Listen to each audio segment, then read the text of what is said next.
breaking news. Welcome back to CP24 Live at noon.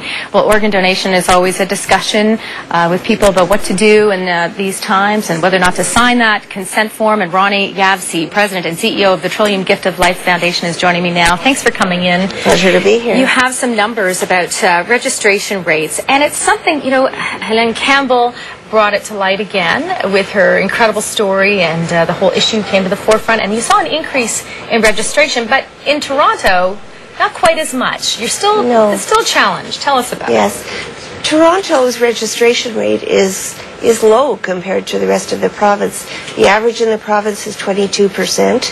Ottawa, where Alen lives, is 23%. But if we look into the GTA, some of the communities are below 10%. Concord, Markham, Willowdale, North York, Vaughan, they're below 10%. And we believe that there may be a lot of people in the GTA who have signed their donor cards and don't realize that signing a donor card does not mean you're registered. Okay, well, that's a good point, because, for instance, when you go to get your license renewed, or if you get, my son, for instance, just got his G1, yes, and he was asked if he wanted to be at that point. But that doesn't mean he's registered? Yes, and they will, at Service Ontario, explain to him how he can formally register in the Ontario database. But it will not be signing a donor card. Donor cards are now obsolete. So many people think because they signed a donor card years ago, they're registered. And it's not the case. You need to go to beadonor.ca and register in the Ontario database. Okay, so that's the most important thing first, is beadonor.ca. That's where you can go. You can register if that's what you want to do. Correct. Okay, now let's talk about if that's what you want to do factor. What are you still facing in terms of getting people to step up to do this, do you think, in the Toronto area? Well, you know, it's interesting. Ellen Campbell raised awareness, and we've seen some increase in registration, but not a huge amount of action.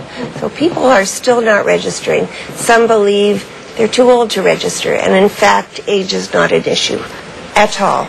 Some people think that previous health problems would preclude them from being a donor. That is not the case. Everyone will be checked for medical suitability. So everyone can register to be a donor. But we do believe in the GTA, because it is a large, diverse community, that fewer people register than do in the northern communities that are extremely cohesive. Families have lived there for generations, and they have a culture of donation. Okay, so your message then, before we go? We need to build a culture of donation in the GTA. Okay, Ronnie Yavsey with the Gift of Life, the CEO, President CEO of the Trillium Gift of Life Network. Thanks for coming in. Thank you. And over to you. All right, continued awareness, that is key. Thanks, staff. It is right now 12:23, 24 degrees. This is Toronto's break.